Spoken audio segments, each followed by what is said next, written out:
Yes, ikaze nanone kuri mwe mwese mukunda kandi mukurikira ibiganiro bya Zab TV. Reka nizere ko aho muri hose mumeze neza, yaba bari mu burasirazuba, mu burengerazuba, mu mujyi wa Kigali, amajyepfo n'amajyaruguru. Reka nizere ko mukomeje kugubwa neza. Ikaze rero FG, umeze gute? Meze neza cyane. Ikaze muri studio za Zab TV. Murakoze cyane. Yes. Ya FG rero ni umujene mutamenyereye kuri mikoro za Zab TV, gusa n'umwe muri twebwe nuko abahugiye mu zindi nshingano. Gusa uyu munsi twifuje kuba turi kumwe na we mu biganiro dusanzwe dukorana by'ubuzima bugiye butandukanye, experience tuba dufite muri ubu buzima, twiga kandi tunigishanya. Yego. Are you ready? Yes, I'm ready. Abanyarwanda muri aka kanya baragukurikiye BG. Barankurikiye kandi ntekereza ko biteguye kumva ibyo mbabwira hano kuri Zab TV. Tuba tuje kubabwira ibintu by'agaciro, ibintu by'ingirakamaro. Ntekereza ko nabo abankurikira bafite icyo bankurikiranamo, ntabwo bankurikira ngiye ubwanjye. Niyo mpamvu natwe twaje kuri Zab TV. Yes, dushimira rero abantu bakoze subscribe ndetse n'abatarazikora, tubabwira ngo niwo mwanya mwiza wo kugira ngo babikore, kugira ngo bajye bakomeza kubona ibiganiro tubagezaho. Yego. Yes. Rero uyu munsi twaje kubabwira ko hari ibintu bitanu bishobora kugusobanukira cyangwa bishobora gutuma usobanukirwa inshuti ugendana na FG. Ese ugira inshuti? Cyane. Sure. Umuntu muzima agomba kuba afite inshuti. Iyo udafite inshuti, of course ugomba kuba ubwo buri mubi, ariko n'umuntu mubagira inshuti. Umuntu agomba mu buzima busanzwe umuntu agira inshuti, kandi utagira inshuti ubwo ntabwo afite indangagaciro zuzuye ku muntu, niko navuga. Ubwo rero inshuti, umuntu uwo ari wese yaba mubi cyangwa mwiza agira inshuti bitewe n'ibyo bahuriyeho. Yego. Noneho baravuga ngo inshuti ziba mu moko atatu. Hari inshuti ugira kuko hari icyo zikeneyeho, hari izugira kuko hari icyo zigukeneyeho, hari n'izazindi nyine mubana mwuzuzanya ibintu byose nyine za zindi mubaho mwuzuzanya ntacyo ziguke, ubona nyine ni za zindi zijyo bijya best friend hose muhuza. Mu makosa muri kumwe, mu bufasha muri kumwe, nyine hose zititaye ku kibi cyangwa wenda ngo ku nyungu, ni hahandi mugendana nabo ngabo. Urazigira se zose uko ari eshatu? Yego. Ubu hari abantu uba uvuga ati bariya turazi rwose, nanjye ndamuzi umwe mu bafata nkaho, ariko ushobora gusanga zose ntazifata kimwe. Ushobora gusanga zose ntazifata kimwe kuko ntabwo abo bantu bahuje agaciro. Nawe iyo uri kubivuga wumva ko badahuje agaciro. Ba bantu wandikira ko ugiye kubaha linki, inshuti igufasha. Inshuti igufasha nta kisa. Yego. Yes, rero hari ibintu bitanu bigaragaza abo bantu nubabona uzamenye kabisa ko hari icyo bakwifuzaho ugiye urimenge. Yes, rero ku mwanya wa gatanu turasanga kumukeka budget. Buri umutima wawe urabyumva ko hari ikintu abagushaka. Nyine umutima wawe nukeka umuntu uzamenye ko ari message ya roho yawe. Ibyo bintu si bibaho cyane. Iyo uri gukeka buriya hari ikintu roho ibiri kukubwira kuri uwo muntu uri gukeka, ugasanga uramwishisha. Iyo utangiye gukeka jya umenya ngo byakaze, byakomeye. Hari ikintu roho ibiri kukubwira. Yego. Umugendere gake. Twagiye wa gatanu sasa. Yes, ubu ni ku mwanya wa gatanu. Then ku mwanya wa kane, buriya ngo uwo muntu akugirira neza gusa iyo hari icyo agukeneyeho. Umuntu ukugirira neza hari icyo agukeneyeho. Yego. Ndabafite. Nanjye ndabafite. Abo bantu ndabafite cyane. Ntabwo namentioninga amazina ariko ngiye kubavuga bakikanga. Ni bihe bintu ashobora kujya abagukorera nyine ariko kugira neza kuko hari icyo agukeneyeho? Ni nk'ibiki? Akenshi izo nshuti zikugira neza aricyo zigukeneyeho uzazibona. Ashobora no kugufasha mu byago pe, kwa kundi bavuga ngo inshuti uyibonera mu byago, no mu byago ashobora kugufasha, ariko hari ikintu cy'ingenzi agushakaho we ubwe utagifite utamubona mu maso yawe, akakubita rimwe akahita kwaka gatanu, akakubita rimwe akakwaka gatanu, byaba ngombwa iyo gatanu yakuvaho ukamubura, ukababura. Bibaho ukagira inshuti akaza gukeneye ikintu runaka, akakwitwaraho umwana mwiza, akagufasha neza, ariko icyo kintu cyaba kitanakuriho, uwo muntu ukamubura. Akenshi rero aba anabigiriye ko hari indi serivisi nawe akeneye kukwaka, aba agomba kubanza kugira uko abigenza, yida kukuvuga neza, kugutaka nyine n'ibintu nawe uzi ko bitakuriho ariko akabikora. Bibaho cyane. Akakugurira se, akagusohokana, ariko yamara kugera kuri icyo kintu yabanje gukora akahita akubitiramo icye ashaka ko umukorera. Twihuse cyane rero ku mwanya wa gatatu turahasanga ko buriya umwanya wa gatatu. Yego cyane uwa kane turimo turazamuka, twahereye kwa gatanu, kwa kane tugeze kwa gatatu. Yivugaho cyane kurusha uko akumva wowe. Ese hari inshuti ujya ugira mwaba muri kumwe akakubwira ibyo yagezeho, akakubwira ibibazo afite, akakubwira ibyanze, ku buryo gukiye tumaranye amasaha 2 story zanjye ari izanjye ari kwivugaho cyane. Izo nshuti zibaho cyane, ko aho usanga yivugaho cyane kurusha uko akuvuga wowe.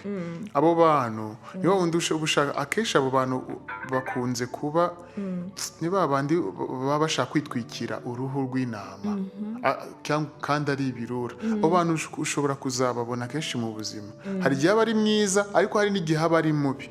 Ubwo iyo yabaye mubi, akenshi ntekereza ko umuntu w'ukuri cyangwa se umuntu mwiza ntabwo abivuga cyane, kuko usanga we bigaragarira mu bikorwa. Rero umuntu akenshi iyo akunze kwivugaho wowe atakuvugaho, kuko umuntu iyo akuvugaho akota ku makosa yawe, akota ku bintu byiza, kandi iyo wakoze cyiza ukavugwa urabimenya, binanagufasha mu buzima. Niyo wakoze ikintu kibi bakagukosora, ibyo niyo nshuti dukeneye. Ariko akenshi uwo muntu ntabwo uzasanga ibyo bintu yabikoze.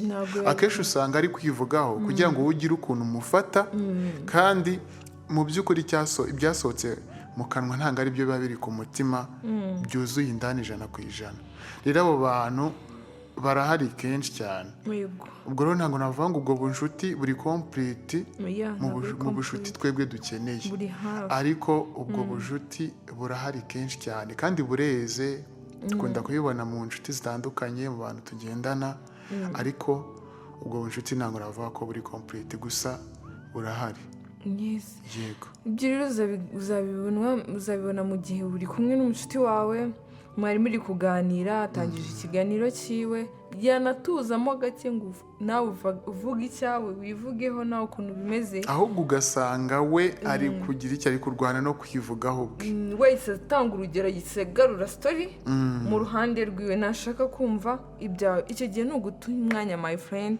Uzamenye ngo uri mu gihe kihe se, sinabwo uri murata umwanya. Aho hantu rwose nta nshuti muba muri kumwe, ujye urimenge cyane. So rero tudatinze ku mwanya wa kabiri, buriya ngo nagufasha iyo wowe ubikeneye budget. Inshuti zitagufasha igihe ubikeneye, urakeneye ubufasha, uramuhamagaye, ndaguhamagaye, ati budget imeze gutya, turi inshuti. Ese hagati aho reka dushireho duty. Hariya nta kuntu umuntu agufasha atagufasha wowe ubikeneye, ariko ubwo bufasha atabufite. Bibaho. Si bibaho? Bibaho kabisa. Ugasanga ugize akabazo wiyambara inshuti yawe, ntuzi impamvu, ariko nta nubwo ari ngombwa ko iyo mpamvu unayimenya, ariko ubwo bufasha mu by'ukuri ntabwo afite. Ibyo bikunze kubaho, tukabreminga inshuti zacu, kandi byagenze kuri iyo case. Ariko nanone hari abantu bakwima ubufasha bigaragara ko babufite. Akenshi dusaba ubundi ubufasha abantu twizeye neza ko badufasha, binagaragara ko ubwo bufasha babufite. Ariko si wisumbwira ngo wamubize ndahuze, sibyo, bikaba birangiye, tuze kuvugana nyuma bikaba birangiye, kandi we hari ikintu cyihutirwaga washaka kumva. Cyakubwiye urabona ino ndi bloke, nanjye mfite ibintu bigutse ngomba gukora iki n'iki, kandi buriya FG kwigomwa mu buzima bibaho. Buriya umucuti wawe n'umuntu wakafashe nkawe ubwawe ushobora kukomparinga ikibazo wari ufite n'icyo afite ukareba se cyagakwiye gukora. nyine byose ukabishyira nk'aho ari wowe biriho, ubishyira mu nshingano n'inshuti yawe biri mu nshingano zawe. kandi ntekereza ko kugira ngo ibintu bigende neza haba habayeho kwigomwa.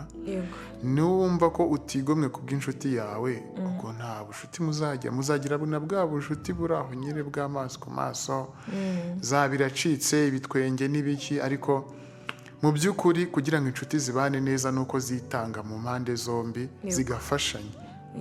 Yego. So rero nk'uko bisanzwe bimenyereye tugeze ku mwanya wa mbere, umukunzi wacu cyangwa abakunzi bacu bagomba kujya muri komanteri bakatubwira ati muri top 5 tuba twabageneye hagakwiye kuba harimo kino, kugira ngo natwe tumenye icyo twibagiwe se cyangwa icyo tutabashije kumenya ko cyakabaye kirimo, natwe tukabimenya mbere yuko tukivuga. Rero iyo usanze icyo twavuze ari cyo cyanyacyo, aho ngaho kabisa tuba turi kujyana. Iyo rero dusanze hari ikindi kintu tutavuze natwe tuba twigiyeho. Ni byiza rero kujya muri komanteri namwe mukatubwira uko mubyumva. So rero ku mwanya wa mbere ngo uburebye aguhamagara ari uko hari icyo agukeneyeho, akwandikira kuko hari icyo agukeneye. uwo muntu akwandikira akuvugisha cyangwa akaguhamagara ndabafite cyane, ndabafite nawe baragufite cyane. ariko hagati aho hari n'igihe baba bize, hari igihe umuntu aba bize natwe bitubaho, ugasanga ubaye bize ariko umuntu umufite ku mutima si ubizi se. abo bantu akenshi uzasanga n'ubushuti mufitanye atari bwa bundi bwa danje buri close. ushobora gusanga hari umuntu uri muri gahunda ze mu nshingano zitandukanye mudahuza, ariko ku mutima avuga ngo uriya muntu ni uwanjye, ku buryo anytime agize ikibazo agukoringa akakubaza ngo bimeze bite. gusa mu busanzwe iyo nshuti ntabwo ariyo dukeneye. dukeneye hari umuntu ashobora kuguhamagara, si byo Daniela? umuntu akaguhamagara akakubwira ati mfite ikibazo, agasanga kubera ko ataba close cyane ngo akuvugishe, agasanga noneho ikibazo ari kuvuga kimwe ufite 100 rikumva cyangwa ufite bingahe nka 5 byavuyemo byakubangamiye, akavuga ati rero ubwo ngubwo akumva ko ikibazo cye direct uri bugikemure kandi ufite ibibazo bikubangamiye. ariko iyo aza kuba ari wa wundi ukuba hafi akakumva akamenya ngo buri kantu kawe kose abakazi, atari wa wundi uguhamagara afite ikibazo, uwo muntu ntabwo ari we wakenera. uwo muntu yari kuba ari we ukeneye mu buzima, kuko afite ibintu ukuntu abitwara, azi ku buryo kondisiyo uburyo uhagaze. Yego. So rero inshuti zacu bakunzi ba Zap TV, bakunzi ibiganiro byacu, muragiye muri menge nk'uko nakomeje kubivuga, mumenye se ngo abantu tugendana nabo baba batwifuzaho iki.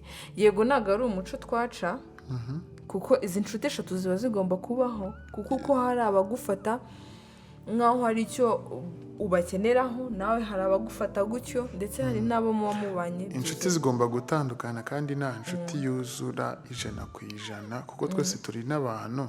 kandi buriya baba ko mu bushuti ikintu gikomera kugira ngo umubano ukomere habaho no kwihangana, kuko inshuti iragutenguha, kandi jya wirinda gutakaza inshuti. kereka iyo ubonye uri guhengekereza nyine nabyo byanze, izo nshuti ntango aba arizo zawe mu buzima, uzivaho ugafata izindi. ariko buriya no gutakaza inshuti ni ikintu umuntu aba agomba gutekerezaho kabiri. rero izo nshuti zibaho mu buzima, umuntu aba agomba azinyuramo, kandi aba agomba kubana nazo akagira ukuntu azimanaginga. Yego. ibyo rero tugana ku musozi, reka dutumikire umuterankunga wacu mukuru, studio ya The Winner Record. Yes, ntabwo waba utayizi. Ntabwo. Yes, The Winner Record rero ni studio nziza kandi igezweho muri uno mujyi wa Huye. Yego. wayibariza Itumba, aha nyine ni mu isantere yitwa Itumba, iherereye hafi n'ikibondo, hafi ku Kibondo ku mashuri. Yego, iyo urenze ku mashuri, inzu ya kabiri navuga. Yego, inzu ya kabiri ugeraho ni nayo ndende buriya. naho ndende muri aho ngaho, muri izo nyubako ziri aho ngaho. naho ngaho uhita ubona icyapa kinini cyanditseho The Winner Record. serivisi ziriho urazibona zitandukanye, ibyo bakora. ubwo rero ku mukiriya uwo ari we wese ahawe ikaze. Dukora video, dukora amashusho, ubwo ni video nyine, dukora ibitandukanye, amadokumentari, audio, indirimbo turakora, live record n'amafoto turayakora. Rero ikaze muri The Winner Record. Yes, kandi umukiriya waho ni umwami. Rero banagutiza ibikoresho bigiye bitandukanye byo kwifashisha mu birori bigiye bitandukanye, ndetse n'amakorari ntabwo bayibagiwe, barahari ku bwanyu aho muri hose mu gihugu. Amasaha ni yayandi 24 ku yandi. Fata ibihe byawe byiza ubibike neza. Yes, Ebuje, wakoze kubana natwe. Namwe mwakoze cyane, mwakoze kunyakira, kandi ikindi nishimiye kubana namwe. Mani wamugisha.